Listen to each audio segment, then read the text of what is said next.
Hey there everyone, thanks again for tuning into today's workshop. Hope you're all having a wonderful day. Alright, so today we're going to be talking about Bitterblue by Kristin Cashore. It's the third novel in the Graceling series. This one takes place about a decade after the events of Graceling, the first novel. And if you saw my review for Fire,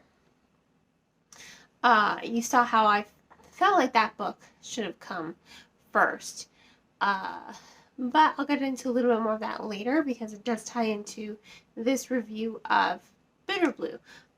So again, it follows Bitterblue. She's queen now, she's an adult, and what she really is striving to do is reparations, reparations for everything that her father did during his reign. If you remember Graceling at all, you remember that King Lek was pretty much a horrible person. He was just horrible, and I don't think we knew the extent of how horrible he was until you read this novel.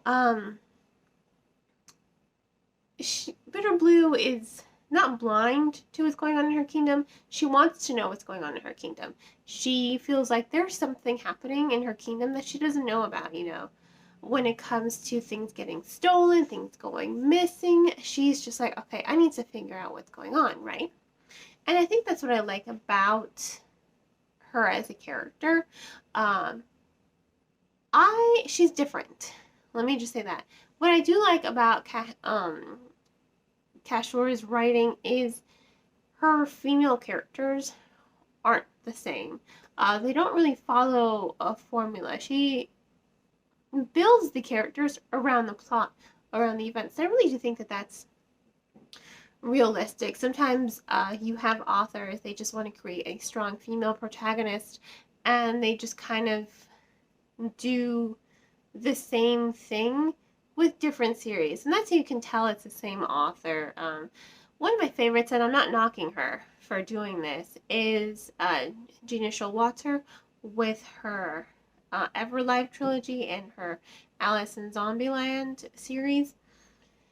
Her female characters do seem incredibly similar.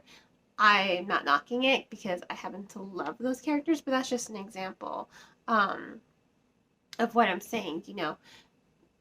Fire, Katsa, and Bitterblue, these are all very distinct characters, and they are so distinct because their experiences, their life, how they react is based on their life as a whole. So that's what I do appreciate about her writing, how she really makes sure that her female characters stand out and aren't just kind of the same. Again, not knocking it for some authors. Some authors make it work for them. They do make it work for them. Some authors, it can be a little repetitive. Luckily, I just read the ones that I like. But that's what I'm saying. Bitterblue is not a fighter like Katsa or Fire. She's not a fighter. She knows how to fight because she wanted to learn how to fight, but she was not raised and groomed to be a fighter. She was raised and groomed to be queen, and at the core of it, she is a survivor. Especially if you read Graceling, you know that she is a fighter. Now, she doesn't have a grace. She's just a normal person, no special abilities, but she is intelligent and she is perceptive. And that's what I like about her. She's intelligent and perceptive, and she's looking for the truth in this story. And there's just so much darkness in her kingdom's past that she wasn't aware of, because again, when King Lek died, she was a child. I think she was around the age of 8. So she was young, she didn't really see what her father was doing. And now she's grown into this, this brilliant young woman, and she wants to make amends for what her father has done to her kingdom. She wants to repair it. She wants to rebuild it. But what she discovers is that there's just a lot of pain that is not going to be able to go away. And that's what I thought was really compelling about her character, how she is kind of focusing in on the pain, how she's focusing in on how it's not going to be perfect. There are going to be wounds that are just not going to be healed. And during the course of it, she discovers that a lot of young girls went missing. She discovers her father was doing a lot of experimentation. He wanted to basically create monsters like fire. If you remember, he was in fire, and he was fascinated with her. He's always she finds his note. She discovers he wanted to find a way back there. He wanted to create monsters, and that did involve. There's no delicate way to say this. That did involve raping young girls. There's no decent way to say that. And the thing is, of course, he kept his hands clean of it. When it came to that, what he did is, remember, King Lek, he can control your mind. He can tell you, oh, it's okay. You don't feel pain. They enjoy it. You know, he manipulates your mind. He controls your mind.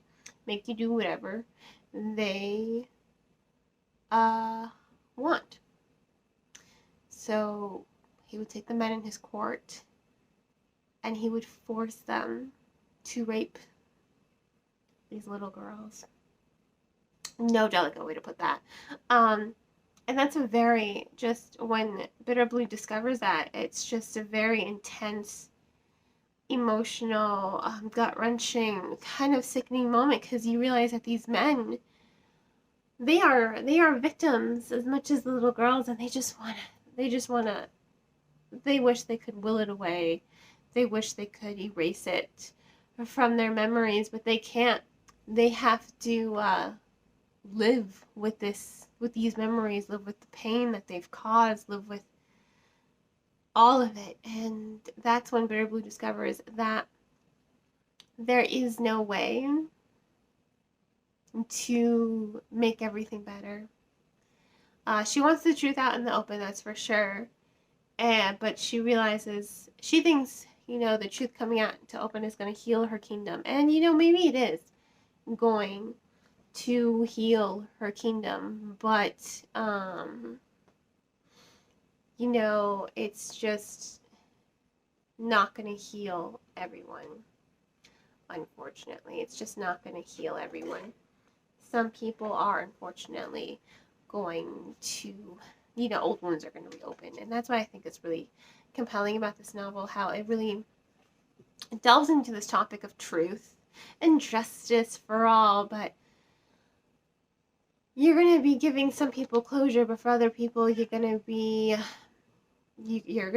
reopening those wounds. So she has to kind of balance it out, like, is it worth it? Of course it's worth it, because you have a lot of parents who have no idea what happened to their kids. They need that closure. They need to know what happened to their young daughters. And it's just terrifyingly terrible that King Lek did all this. God, he was despicable. God, I hate Lek so much. This novel just made me hate King Lek more so. And oh God, but it was a good story. Don't get me wrong. It is a slow-paced story. She's unraveling a mystery. She's unraveling history. She's unraveling secrets upon secrets upon secrets. It's not as action-packed as the first two novels. This definitely does take a slower direction, a slower paced direction, I should say, than the first two books, because it's not about action. It's not about fighting. It's about uncovering truth. It's about lifting a veil over people's eyes. It's about justice. It's about secrets. It's about pain. It's about moving on from pain. How do you move on from pain? How do you move on from being abused mentally, of being beaten down, and just, I mean, these men's, their very minds were assaulted because they had no control. Like, their dignity, their morals were just trashed and destroyed and shredded by King Lek. And now they don't know how to move on from it. They don't know how to cope with it. And that's what's emotional about the story. But it is a good story. It does deal with some tough issues. It does deal with moving on. It does deal with coping with pain and abuse and assault in a very different way. I think personally, I say all this because, I don't want, anyone who's a victim of assault to like read this, and then just be like caught off guard, by some of the subject matter in the story. I want you guys to go into it knowing what it is, and there are other ways you can be a victim, and that's what the story, that's what it's highlighting. There are so many ways you can be a victim, but there are so many ways you can move on and find help and find peace within yourself. Bitterblue is lucky to have not been a victim. Thank goodness for her mother. Her mother protected her at all costs, but she's trying so hard to help people, and it's not easy. Her life is, of course, it's not easy. But she faces these challenges head on. She does question everything she's doing. She does question, like, is it right that I'm doing this? I'm forcing these men to face their darkness. They can't move on. They can't find that peace that they need. I think some of them, they're not going to be able to find their peace, unfortunately, and you do see that for some of these characters, but for others, there's hope, and that's what I like. There is a measure of hope in this story. And of course, by the end, you do get to see Fire in this story. Fire and Bitterblue do meet. So, again, I just think, and I said this with my review of Fire, I think it should go, if you're going to read the series, you should read it Fire, Graceling, Bitterblue, just because Fire, I feel like it flows better that way, because when I was reading Fire, I felt like, okay, where are we going with this? It doesn't really tie, other than King Lek being in the story before he's King Lek, you're not really seeing the tie-in together. Granted, it's supposed to be a bridge. She's only in there for about the last 2 chapters, I think, of Bitterblue. So I think it serves better to read Fire first, then Graceling, then Bitterblue. But, I really do think this is a compelling young adult series. I like the storytelling. I like the measure of depth and intelligence in the writing. I like how her female characters are not the same. They're very different from each other. And that's what I like about it, how they are so different from one another. So, once again, this was Bitterblue by Kristin Cashore. I'm going to go ahead and give this book 4 out of 5 stars. It can be quite tough, especially when, they do address some of those topics of assault. I do think those scenes, they're not meant to be easy to read, but they are worth reading because it is a thoughtful narrative on healing, I think, personally. So once again, go ahead and give this book 4 out of 5 stars. If you want to go ahead and purchase the book, please purchase from your local bookseller or online book retailer. I'll include a link in the description below where you can purchase the book. Just try to avoid Amazon. That's all I ask. If money's tight, please check the book out from your local library. And on that note, I hope you all will continue to support me by liking this video, subscribing to my channel, and sharing it with all your book-loving friends. You can also become a supporter on Buy Me a Coffee, as well as by purchasing one of my handmade candles. Hope you all have a great rest of your day, and as always, happy reading.